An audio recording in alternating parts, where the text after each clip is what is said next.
We call it Expedition Truth. and we know you're gonna love it. You ready now? Somewhere, among the many competing voices in the world, truth is just waiting to be discovered. So sit back, open your mind to a world beyond your imagination. A world where truth never fears questions. Welcome to Expedition Truth with your host, Jack Ashcraft. And welcome to the program. I guess you made it through another week, just like I have here. And if you're like me, you're just ready to get away from the politics for a while, and that's what we're going to do tonight. Well, sort of. I'm sure there's going to be something that'll pop up that is connected to politics just because of the topic we're dealing with tonight.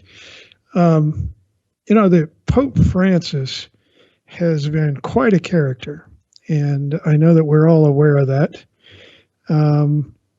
When he was first announced as the new Pope for the Roman Catholic Church, well, evangelicals nearly wet themselves with glee because of this guy, because he was so humble and so sincere and so Christ-like, and he was everything that they would hope that the Roman Catholic Church would be, but that it wasn't, because it was so horrible, etc.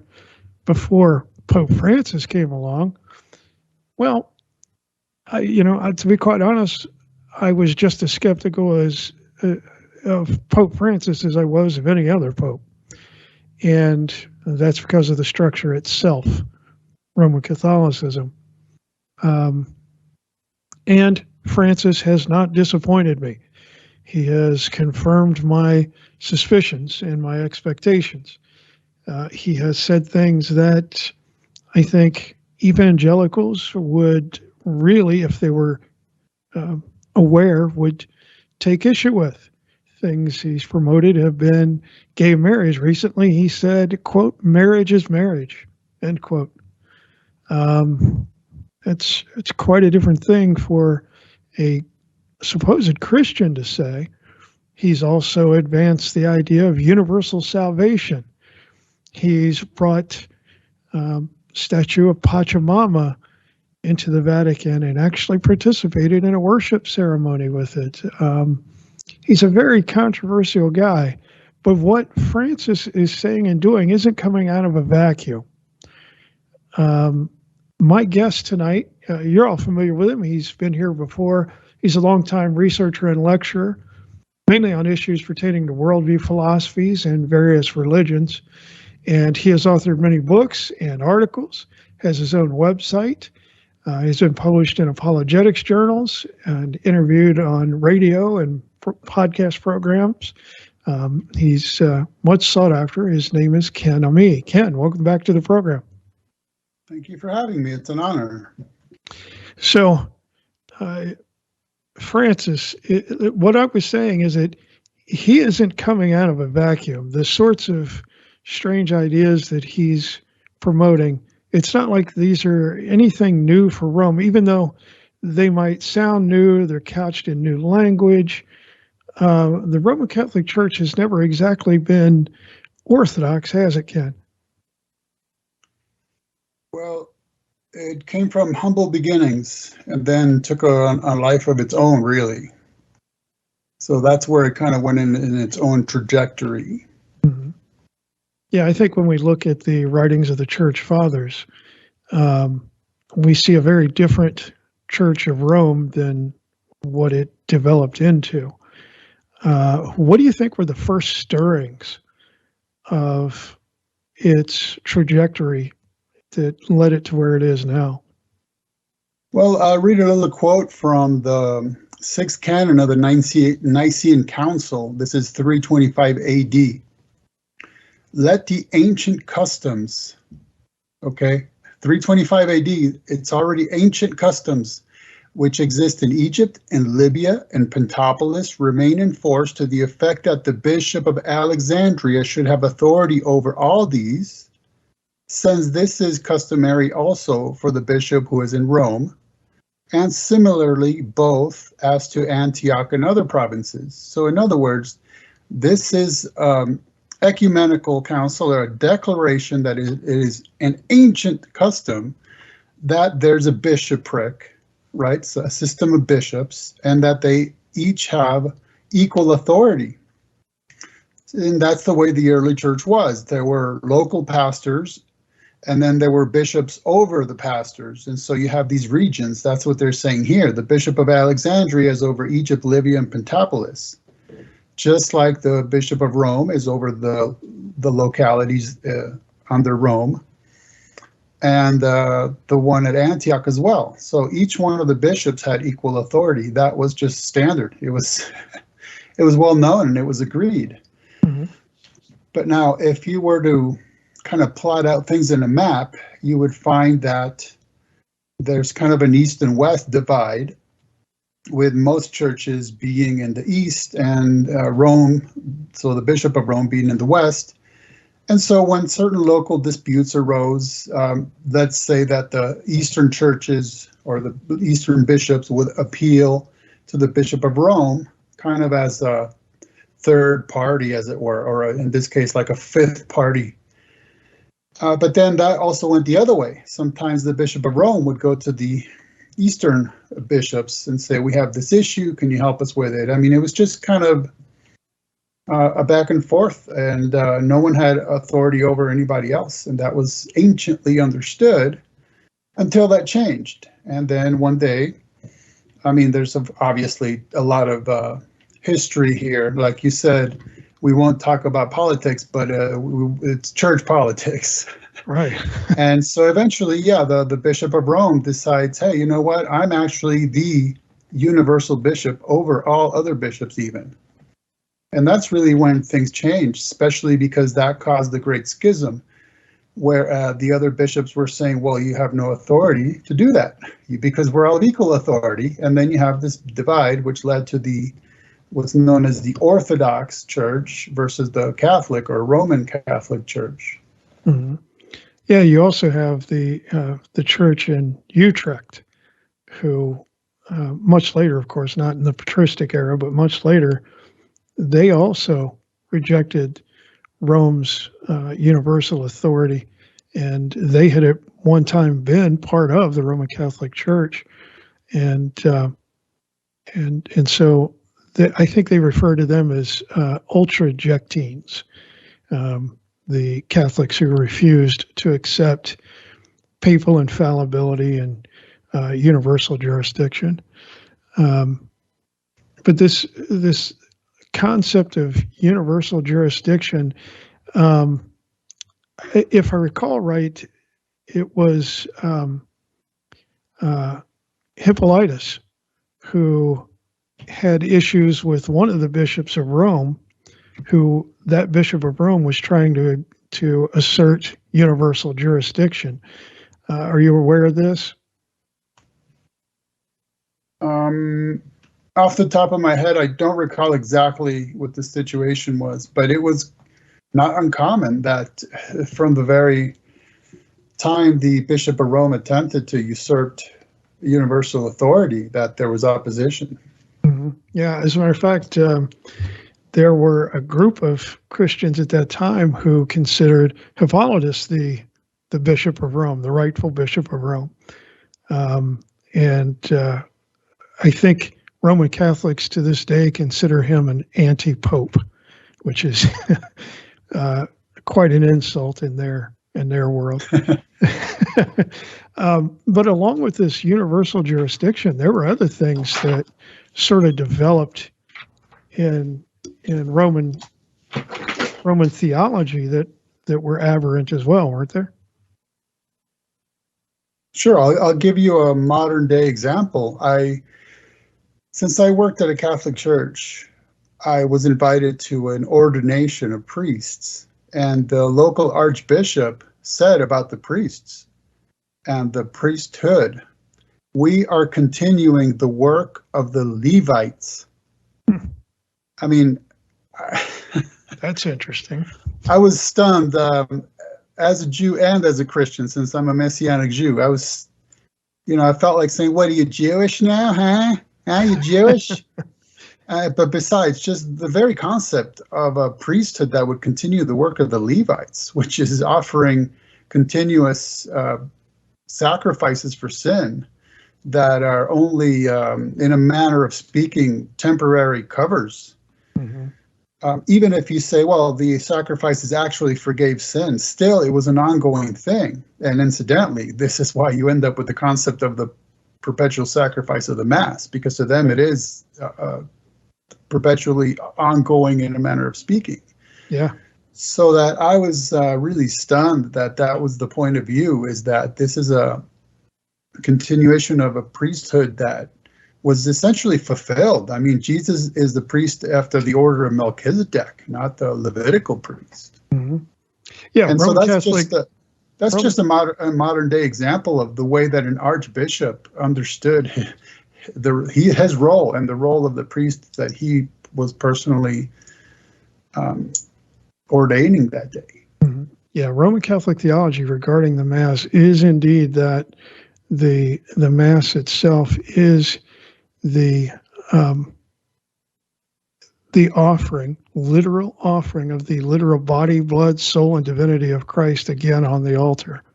That it is a literal sacrifice. And so I can understand why he would say that they're continuing the work of the Levitical priesthood, considering their theology. But I mean, as a Messianic Jew, you would certainly view the communion quite differently, wouldn't you? Yes, I do. In fact, a little story from when I worked at the Catholic Church. I walked into the sacristy one day, where the priest would prepare for the Mass, and they were munching away at the communion wafers at the Eucharist, like they were eating chips, and the priest offered me some, and I said, oh, I don't think I'm supposed to eat that, because I knew that they practiced what's known as a closed communion. Mm-hmm. Okay, this means that even if you're a Christian, but you're not a Catholic, then you're not allowed to partake of the Eucharist with them. So I knew that. And he said, oh, no, it's okay. They haven't been consecrated yet. So it turns out they were just eating the ones that had some kind of imperfection that they weren't going to use anyway. But that was the point of view, is right now they're just a bunch of wafers. It's nothing, right? You can go ahead and munch away at them if you want. Mm-hmm. Whereas, to me, it's obviously the issue of the body and blood of Christ in the bread and wine is, in a way, it goes back to the Passover meal. And what makes it very difficult is we don't have a lot of information about what that meal was like 2 millennia ago. And in fact, I own a Passover Haggadah, a Seder, a book that explains to Jews how to celebrate the Passover meal. And it quotes the New Testament in there, not because it considers it scripture, but it's just a book that's saying, look, or an author saying, look, the New Testament just so happens to be one of the earliest sources that we have of any sort of description about what the Passover was like 2 millennia ago. And then Rabbinic Judaism certainly developed a slew of fine points for the meal, a slew of very symbolic things that they do, such as getting a piece of unleavened bread, breaking it up, dividing it between each person. Okay, so that would be considered, in our interpretation, that would be the communion, right? And then the cup of wine that's left by the end of the meal that nobody's supposed to drink, because that's the cup of Elijah, or the cup of redemption. And if Elijah hasn't returned, then the Messiah hasn't come, so nobody drinks it. But if you notice, this is one of the things I notice as a Jew, is Paul says very specifically that Jesus took the cup after the meal. Okay? And that's the cup he identified with his blood. And it just blows me away. I'm like, wait a minute, after the meal? So that's the cup of Elijah, the cup of redemption. Nobody's supposed to drink that. But Jesus says, this is my blood. But what I'm saying is, it's a little difficult to be 100% on reading all the symbolism of the rabbinic Jewish Passover meal back 2 millennia ago, because there's just certain historical vagaries. But regardless, when I first became a believer in Jesus' messiahship, I couldn't understand this whole thing about communion or the Lord's Supper, as some call it. But then a group called Jews for Jesus came into town and did a whole presentation, and I finally understood what was going on, which was that it was the Passover, however relevant to the specific details. So all that to say that, yes, I would view that as the fulfillment of the Passover, right? Jesus being the lamb, and then the unleavened bread representing being sinless, and then the blood of the sacrifices, right, being his own, in this case, being represented by the wine. Whereas in Catholicism, there's the concept of transubstantiation, which at the surface would claim that the elements, the bread and wine, literally transform into the literal body and literal blood of Christ. Mm-hmm. But of course, it didn't take long for somebody to say, yeah, you just consecrated that and it's exactly the same as before.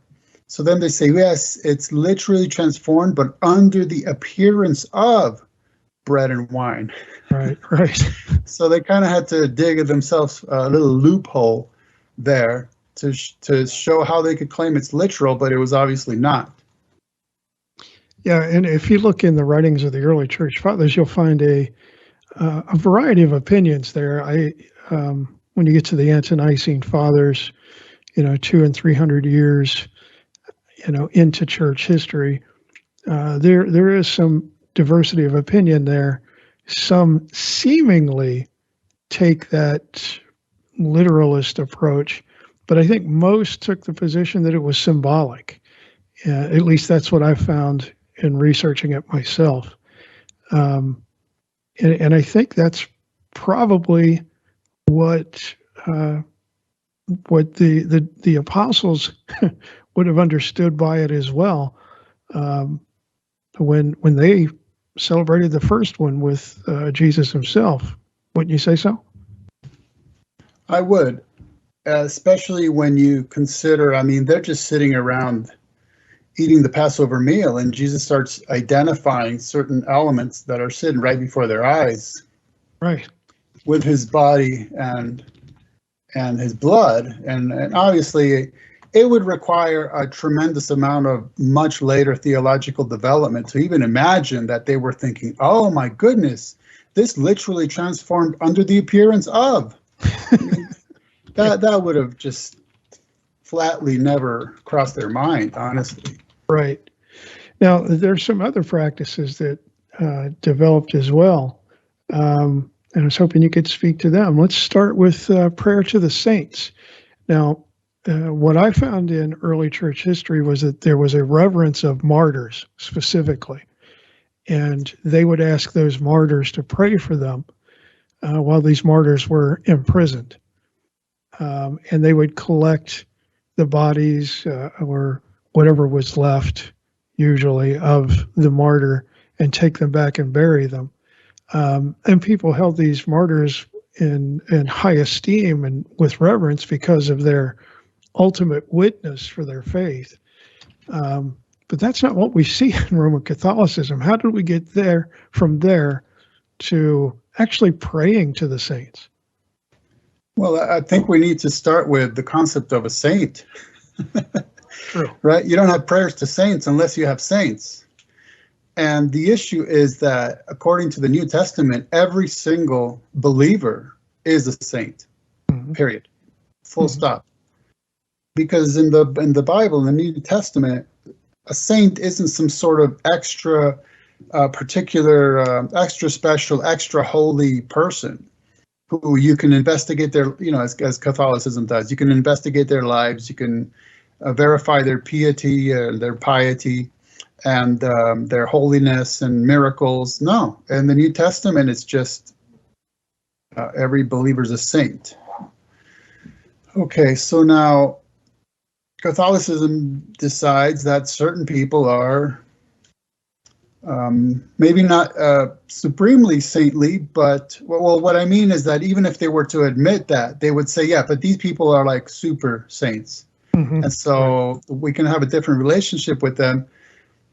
And I could totally understand how, well, if these people are still alive and they're imprisoned and they're going through all this stuff and they're looked up to as leaders, yeah, I could totally understand saying, can you pray for me, intercede for me? But once they pass away, that's a whole different ball game, because the only types of prayer in the Bible are prayer to God and prayer to false God, period, full stop. That's the end of it.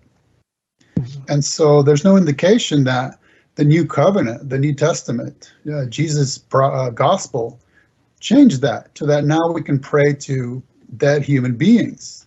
And that includes Mary, incidentally. Right. Yeah, I don't think there's anything in biblical theology that states that the dead are even able to hear prayers or are even aware of what we're doing, is there? Well, they would appeal to vagaries such as that they're a great cloud of witnesses around us, which, okay, you would have to massage that into a theology about praying to dead Christians. And then in Revelation, there is the statement about the souls of the dead who had been beheaded for Christ under God's throne, who are aware at some level that things aren't quite as they should be. So they're saying, how long, Lord? How long are you going to let this go on? And then there's the 24 elders before whom incense is burnt, signifying prayers. But again, I could understand how somebody would want to appeal to those sort of things in order to build the doctrine of prayer to the dead, but it's not hermeneutically appropriate to appeal to vague statements such as those to then develop the whole theory of going to the Father through Jesus, to Jesus through saints, right? You're just adding a level of authority there, where now it's you go to the saints to go to Jesus, and then Jesus goes to the Father. That kind of hierarchical idea. Yeah, there's a whole variety of what they call chaplets, little rosary, small rosary type things that are dedicated to various saints. Oh yeah, the rosary is a whole other issue, and then the concept ends up being what they call to Jesus through Mary. Yes. So that's the level to which they've taken it, where you go to Mary, you develop your relationship with her, and you bring your petitions to her. She'll do the rest for you. Yeah, that's one of the things that I was going to jump into next was Mariolatry. But I'm up against a break, so when we come back, we'll pick that up.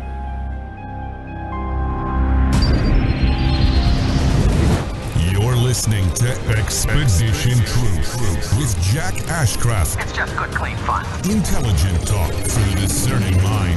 Share your thoughts of the show by calling 702-425-9230. That's 702-425-9230. Find us worldwide on Skype at KCOR Radio, or jump into our live chat room at www.kcorradio.com. Now the world will begin hearing us. More truth than humanly possible after these brief words from our sponsors.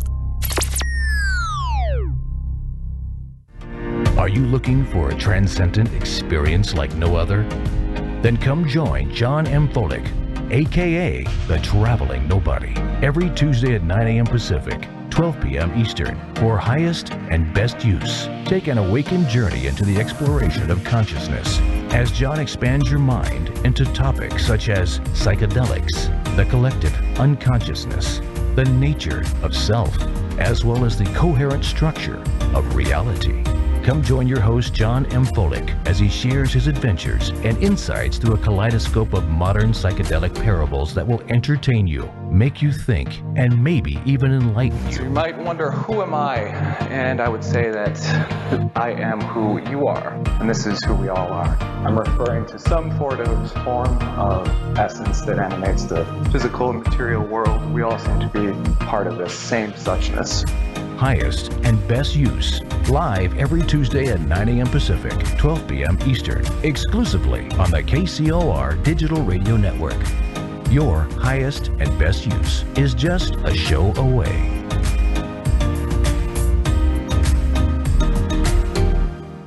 You love them enough to do anything for them. Mom, I need to be wiped. Coming. Including checking nhtsa.gov/the right seat to make sure they're in the right car seat. Brought to you by the National Highway Traffic Safety Administration and the Ad Council. Alien Deceptions, a suspenseful sci-fi romance thriller by Tina Marie, featuring the tantalizing Erica Jones and the mysterious Russell Hamilton. An out-of-this-world book of fiction based on years of document facts and files the government does not want you to know about, at least not yet. Alien Deceptions by Tina Marie. Available now at Amazon.com or get a signed copy at TinaMarieEntertainment.com. Get your copy now. New from the best-selling author of Summerland, Leo Bonomo, The Voice of Spirit. A collection of transcripts as well as a forensically tested recording from direct voice medium Leslie Flint. Come listen to the dead speak from the afterlife through Leslie Flint. Pre-order The Voice of Spirit and get a signed and numbered copy, making it a treasured collector's piece as well as a 15% discount. The knowledge and connection to spirit that comes with this will be truly life-changing.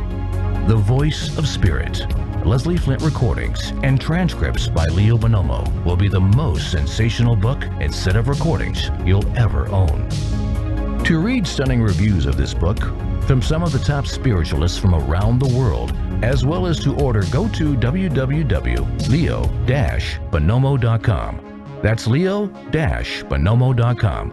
Pick up your copy today.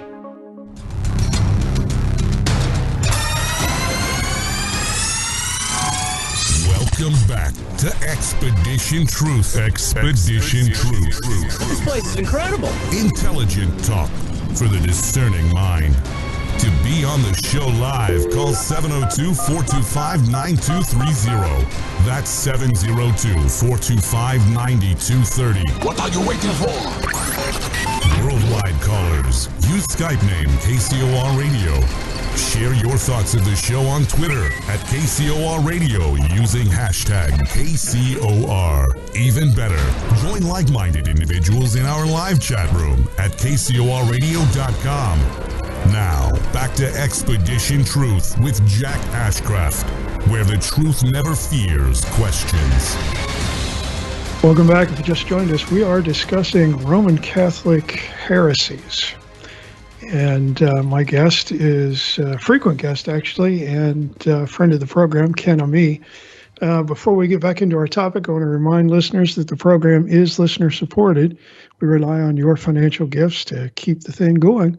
If you like these sorts of topics, if you like this program, you want to see it continue, then please consider becoming a patron of the program.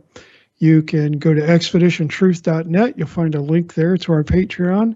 You can start at $1 a month or pledge as much as you want each month. It's up to you, whatever you feel that you can afford or it's worth to you, and become a regular monthly supporter. Monthly supporters receive my book, The Messianic Secret. It's a PDF copy of that. It explores the so-called lost years of Jesus and his true identity. I kind of get into some of the goofier ideas out there of Jesus in India and Jesus studying with Buddhists and some of the more bizarre ideas that are out there, and break those down and show why they're just simply not correct at all. Most of the time they're just invented. And so yeah, all the supporters will receive that booklet and receive a periodic little newsletter that I put together there on the Patreon website specifically for listeners. It gives you an idea of what's coming up on the program, extra links to things now and then, articles, etc. So that's one way you can support us. The other way is you can give a one-time gift at the KCRradio.com website. The the bottom of the main page, you will find a link for donations. Just mark a donation for Expedition Truth and make sure it gets credited to our account. And finally, if you're unable to do either of those, we understand. We're always in need of prayers, and so we ask you to pray for us. All right, let's get back into it. Ken, when we went to break, we were just talking about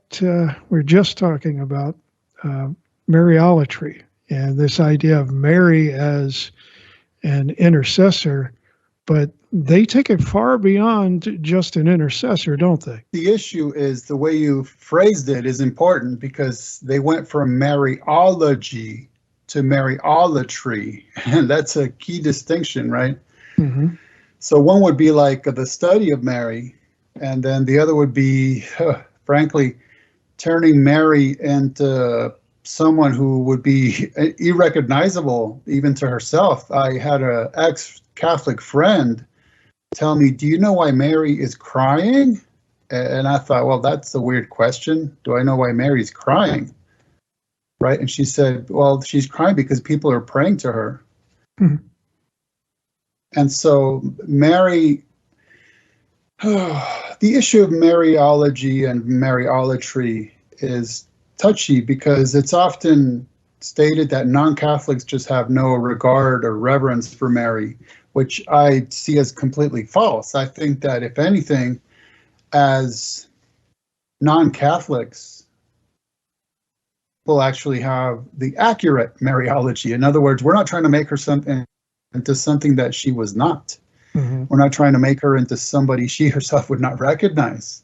And there's circa 11 verses that talk about Mary, and you could hardly even imagine that any of those verses, even separately or combined, could say any of the things that Catholicism is claiming about her. Mm-hmm. I think when you consider that Mary was the typical Jewish woman of her time, grew up a Jew, an observant Jew, she would be horrified at some of the things you see in Roman Catholicism, some of the titles ascribed to her and some of the devotions to her. She would just have been horrified. Now, what it seems like to me is they are trying to construct a Mary who is so much like Jesus that she essentially becomes a replacement. Mm-hmm. So, for example, Jesus was born what we could call immaculately. But see, that statement, when you hear about the Immaculate Conception, that is not a reference to Jesus' birth. It's actually a reference to Mary's birth. And so they're trying to correlate them there. Then Jesus was sinless throughout his whole life, so they claim that Mary was sinless throughout her whole life. Mm-hmm. Even Savior in her Magnificat. But see, much, much later theological development claims that, well, she called God her Savior because she knew that at the moment of her conception, God interceded and caused her to be immaculately conceived. Mm-hmm. Again, something Mary would have never even imagined in her wildest dreams. Right. So let me tell you a little Catholic joke here. And I don't mean a joke about Catholics. I mean a Catholic joke. So Jesus is dealing with the woman caught in adultery. And he says, "Let them who is without sin cast the first stone." All of a sudden, a rock flies over his head and hits her. And Jesus turns around and says, "Mother." Oh, gosh. Yeah. But but that's the concept. So she's born immaculate, sinless her whole life, lifelong virgin also, because Jesus was, right? So she has to be as well, even though she had a husband or children. And then she was assumed into heaven because Jesus ascended into heaven. So you have to have her be assumed. Whether she died first or not is an issue that has been controversial. Yeah. Because in the encyclical Signum, it was not specified whether she died first or not. Well, how could it be that she died, since death is a stain of original sin? So then you can't have Mary being immaculately conceived, right? So you kind of have to pick, do you want her to be immaculately conceived and not die, or die and not be immaculately conceived? And so that was kind of left open, even though, incidentally, one of the earliest church feasts was the Feast of the Dormition. Okay, and Dormition is a word that comes from like falling asleep, right, which was symbolic of dying. So the early church understood perfectly well that Mary died. That was just not an issue. Well, and they also understood very well that she had other children. Yeah, yes. Which is another thing they deny. So then, after her death, we're said that she's the queen of heaven, right? Because Jesus is the styled king of heaven. And since she's the queen, then she's the mediatrix, as he's the mediator. Now, I'll say that some of these are doctrines and some are dogmas, and that's kind of a big deal in Catholicism. So a doctrine is something that should be believed by every loyal Catholic, but a dogma is something that must be believed, period. If you don't believe the Catholic dogmas as a Catholic, you cannot be saved, full stop. Mm-hmm. Which creates a very interesting and disturbing problem here, because the Assumption of Mary was made a dogma in 1950. Okay, that's not very long ago. Yeah, especially in terms of church history. Yeah, 1950 AD. Okay, we're talking 1,950 years after the time of Jesus, give or take. And so what happened in 1950 is that there was literally a moment in time where a Catholic could have been saved without believing in Mary's Assumption, and then 1 minute later, they could not have been saved without believing Mary's Assumption. Mm-hmm. Now, this is an enormous problem because it's literally adding to the gospel. It's literally adding to the requirements of salvation. And according to Paul, according to the New Testament, according to the Bible, that calls for an anathematized characterization. When you add to the gospel, that's it. Yeah, they will argue, though, that because one of the promises of Christ is that the Holy Spirit would lead them into all truth, that this is just a development of being led into all truth. Yeah, I mean, but that's the issue, is there's loopholing. There's attorney and lawyer-like loopholing, and then there's just what is plainly stated. It doesn't matter that you're claiming it's new revealed truth, and now it's the issue is that now it's authoritative to the point that you can't be saved anymore without it. That is a fundamental level change of the gospel, which knew nothing about that for virtually 2 millennia after the time of Jesus. We see the same thing with papal infallibility, just as an example. You had people like Thomas Aquinas, who was the premier Roman Catholic theologian. He did not accept papal infallibility. It just wasn't in his mind at all, because it hadn't been declared as a dogma in his time. But once it was, if you didn't believe it, suddenly you were outside the church and you were destined for hell. So that really speaks again to what you're saying there, that you've got this issue of adding two things that really makes the deposit of faith an unsure thing. Right, because at any moment, and I find myself, I keep saying in a manner of speaking, but it is, in a manner of speaking, any moment, the Catholic Church could proclaim something new, it's another dogma, and then that would add to the requirements. Mm-hmm. What do you think about the claim that the various titles of Mary and the various visions of Mary, that they have a connection to ancient paganism? So I would say that that's something we should definitely be aware of, but also be aware that it can be taken too far by watering things down so they appear to be similar. And frankly, I blame some of the false claims regarding that on Alexander Hislop's book, The Two Babylons. Oh, yeah. What's that? I said, yeah, I chuckled because I'm very aware of that book. Right. So he drew a lot of correlations between Catholicism and paganism, but it was realized that his book was very poorly researched, and that's exactly what he was doing. He was using partial information and watering things down, but the book was still highly influential. So my only point is Catholicism has enough problems without inventing new ones, right? And so so when it comes to Mary, there are actual real life issues. For example, in Mexico, the appearance of Our Lady of Guadalupe, okay? Mm-hmm. Now, this is some sort of a being who apparently appeared to Juan Diego at the site of the ruins of a temple to an Aztec goddess. And this being tells Juan Diego, I want a sanctuary here in honor of my name, in honor of me.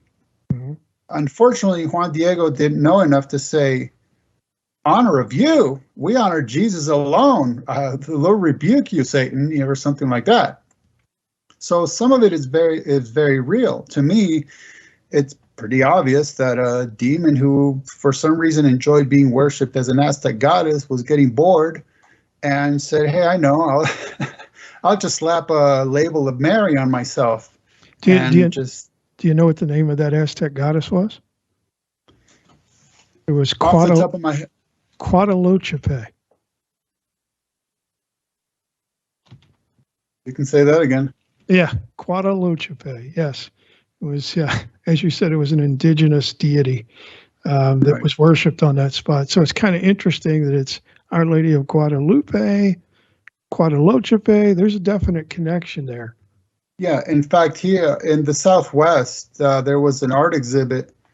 Southwest of the United States, there was an art exhibit titled Mary, the Goddess of the Americas. Mm-hmm. I mean, so that stuff is just very common because essentially she is treated as a goddess. In fact, there were complaints made about that at Vatican Council II, that in the Latin American countries, the devotion to Mary even surpassed the devotion to Jesus. Mm-hmm. They discussed that openly. Very true, it is. And if you saw some of the ways in which that plays out, it's really reminiscent of things like voodoo, for example, or Santeria. Yes, that's true. Very, very frightening. What do you think is the most important thing people need to know about Roman Catholicism? You know, if you got somebody out there who is being swayed, and I see it, Ken, I see it all the time. Intelligent people who are studying the historic church, both from the evangelical perspective, Anglican perspective, that find themselves pulled into either Roman Catholicism or Eastern Orthodoxy, both of which have some serious issues. What do you think is the most important thing that you believe they need to consider before they take that kind of a leap? I would go in two directions with this. One is that it's absolutely unquestionable that there are saved Catholics, period. I mean, it's not an issue for me. Having worked at a Catholic church, seeing it from the inside as well as just from the outside due to the cultures in which I've lived, it's very obvious there are true believers in the Catholic Church. The issue is that they're not necessarily true believers because of the Catholic Church, but despite it in a way. Here we go again, in a manner of speaking. Because what happens within the Catholic system is that there are so many teaching doctrine, dogmas, and practices that go well beyond anything that would have been historically recognizable as traditional Christian, that it's very easy to get lost in it. In fact, when I worked at the Catholic Church, I met a priest who was a canon lawyer, okay, because Catholicism's own rules and regulations are so vast. They have to have specially trained priests who are lawyers of their own proclamations. And so there's a reason why once people started getting the printed Bible into their hands in the mid-1500s and started reading it for themselves, they said, now, wait a minute, Catholicism, you're telling us things that are not in the Bible, and the Bible is telling us things that are not in Catholicism. What's going on here?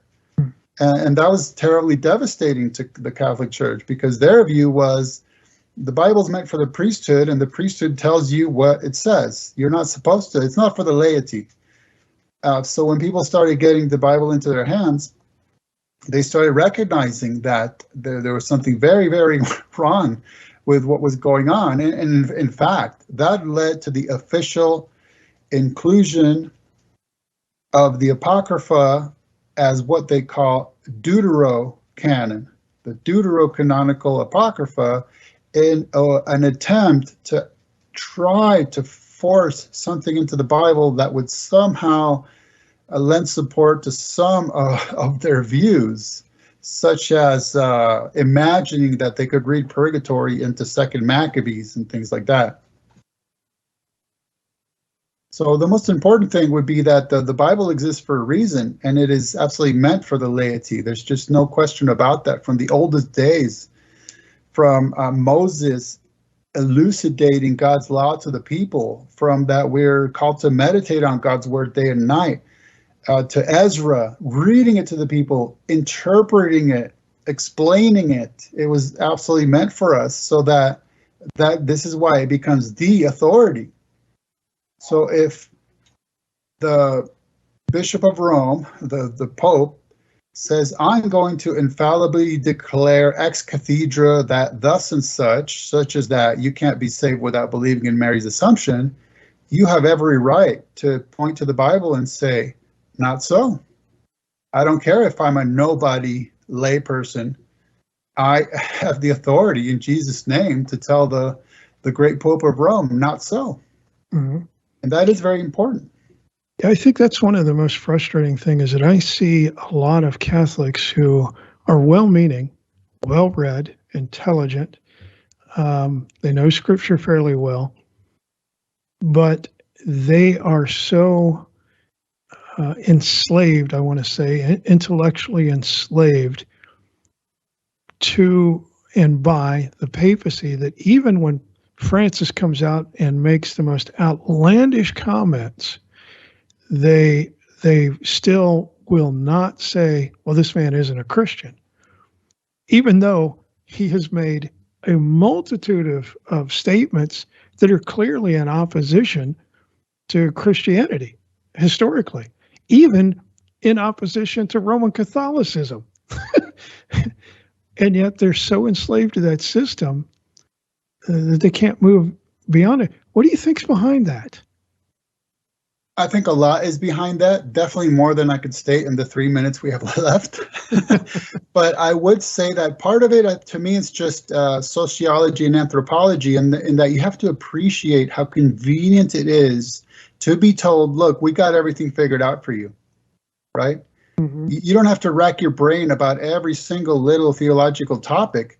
The church has figured it out for you, and our job is to tell you what to believe and what to do. And that is very appealing to a lot of people. And when it's just laid out for you, it's kind of like watching the news at night. You can just lay back on your couch and just be fed, right? And then you go, well, I'm well informed now. Mm-hmm. Well, it's the kind of same sort of convenience that would lead you to believe, look, their job is to figure out the theology stuff. My job is to believe it, and I'm done. And we have to appreciate that as wrong-headed as it is, just on a, like I said, sociological, anthropological level. It does seem to be an issue for And I've stated the same thing to Mormons, by the way. I said, is it just easier that the church has figured out everything for you, and now you're just knocking on my door telling me what they said? Mm-hmm. Yeah, I think you're right. I think you're right. It's very comforting, I think, for some people, yeah, it's effective propaganda. Ken, you want to let our listeners know what your website is? Yes, thank you for having me again. It's been a pleasure again. And I make it simple. Just go to truefreethinker.com, all one word, True Free Thinker. And anything you'd care to know about me is right there. Yep, it's all there. He's an open book, folks. That's for sure. In fact, I wrote a book about Catholicism that you can find there. There you go. There you go. And you're also on YouTube as well, correct?